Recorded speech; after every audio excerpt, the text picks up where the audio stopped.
All right, here's one of our confiscate dogs, 1780847. She's in eval D ward, came in on the 23rd, is now available. It's not microchipped, so it does not appear that unless they send a certified letter or they know who the owner is. Oddly, we did yesterday another dog that this one came in with. Sit down, baby. 1780848. This one was not next door in D ward yesterday, so she must have gotten moved in there today next to the other one, another female. So we know at least two of them came in as confiscates out of the same home. There may be more, but 1780847. She's a 4-year-old unspayed female. She's trying to smell treats. Come here, girl, stop. She's 45 pounds. She is high heartworm for positives. Coat's in good shape. Come here. Yeah, actually really nice shape.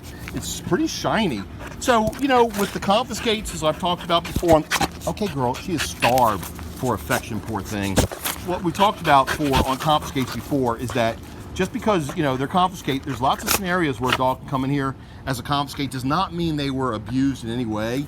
It could be that the owner just found themselves in a jam. We've had owners that die, that when the police come there or the ambulance, if they have dogs, they have to get animal control and they have to bring them to bark.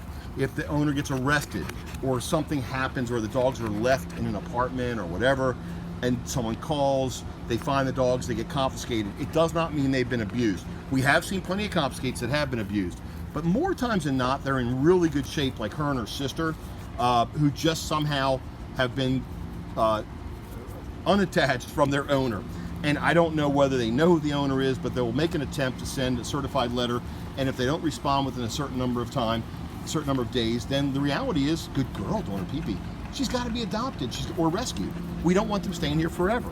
And, you know, when they're not microchipped or spayed, you know, it's not likely or licensed that the owner's gonna reunite with them. It's sad, but that's kind of, you know, responsible pet ownership, is knowing how to reunite with your dogs if God forbid something like that happens, having family that can come here and get them, or just some other scenario. So we don't want these girls, you know, sitting in here too long, because then they start to get frustrated and they show behavior issues, and then it's on them, then they end up on a youth list. So while we can get them out, let's get them out. Hi, baby girl. 1780848 is her sister. 1780847 is this beautiful girl. All right, thank you, mama.